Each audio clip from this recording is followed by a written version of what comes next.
आज परभणी येथे संतोष देशमुख यांच्या हत्येप्रकरणी निषेध मोर्चा काढण्यात येणार आहे। उर्वरित 3 आरोपी अटक करावे अशी मागणी या मोर्चाच्या माध्यमातून होणार आहे आणि या मोर्चामध्ये आष्टीचे आमदार सुरेश धस सहभागी होणार।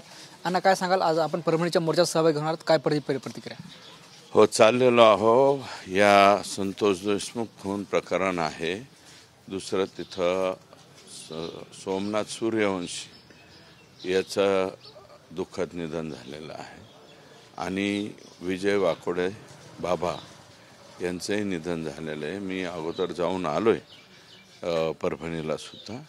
यावर सगळ्या गोष्टीचा उहापोह त्या ठिकाणी होईल आणि जे घडलेलं आहे त्याच्यावरती मार्ग काय काढायचा, तसा मार्ग अर्ध्यापेक्षा अधिक मार्ग म्हणजे 75-80% मार्ग राज्याच्या मुख्यमंत्र्यांनी काढला आहे। परंतु परभणीमध्ये नेमकं कोणाचं काय चुकलं याचं थोडंसं विश्लेषण होण्याची आवश्यकता आहे। एक अधिकारी सस्पेंड झालेला आहे, आणखी कोणाची काही जबाबदारी असेल तर ते तिथं गेल्याच्या नंतर कळेल, कारण तिथली घटना आंबेडकरी जनतेने प्रचंड मनस्ताप त्या ठिकाणी व्यक्त केलेला आहे। आता सगळं शांत आहे।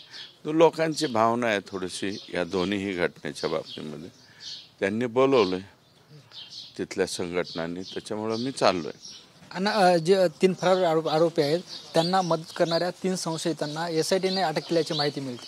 100% त्यांचे फोन कॉल घेणे किंवा त्यांना मदत करणे। आता अशा इतक्या भयंकर घटनेमधल्या आरोपींना त्यांनी मदत नाही करायला पाहिजे, कारण जर ते मदत करायला गेले तर सहआरोपी म्हणून ते सुद्धा त्याच्यामध्ये जाऊ शकतात। आणि पुण्यात वाल्मिक कराड ज्या गाडीतून सरेंडर झाले होते ती गाडी शिवलिंग मोराळेंची होती हे समोर आले, मात्र ते असं म्हणतात की अधिवेशनात आणि अजित पवार यांच्या ताफ्यात माझी गाडी नव्हती, मी तेव्हा नव्हतो। असेल अजितदादांच्या ताफ्यात असेल, आता कोणाच्या त्यात काय अजितदादांचा काय दोष आहे असं माझं म्हणणं नाही, परंतु खालच्या लोकांनी अजितदादांच्या ताफ्यामध्ये कोणाकोणाच्या गाड्या न्यायच्या याचं कुठंतरी तारतम्य बाळगलं पाहिजे।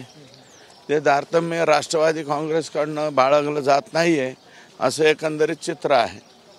आणि माहिती अशी समोर येते की मराठवाड्यातील अजित पवार गटाचे आमदार अजित पवार यांना भेटणार आहेत आणि धनंजय मुंडे यांना मंत्रिपदापासून दूर ठेवा अशी मागणी करणार आहेत, अशी माहिती समोर येते। तो त्यांचा अंतर्गत पक्षांतर्गत निर्णय आहे, तो ते करतील। माझा आणि राष्ट्रवादी काँग्रेसचा काही संबंध नाही।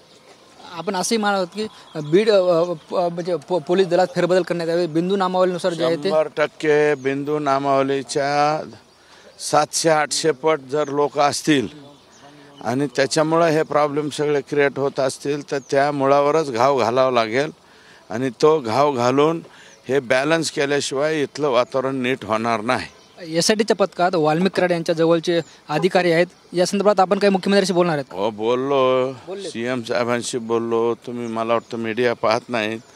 अगदी त्यांची बदल्या करून आणून आणि त्यांचे अतिशय जवळचे काही लोक SITच्या या यादीत आलेत। पण त्या यादीतल्या लोकांची बदली हो या संदर्भात काही चर्चा झाली? चेंज करणार ना मुख्यमंत्र्यांना सांगू। हो,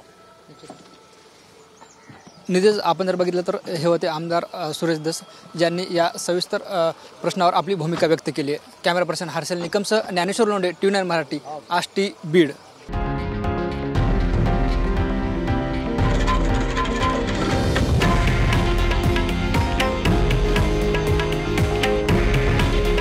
हे आहे देशातील नंबर 1 न्यूज नेटवर्क आणि आपण पाहत आहात TV9 मराठी। काळजी तुमची, हित महाराष्ट्राचं।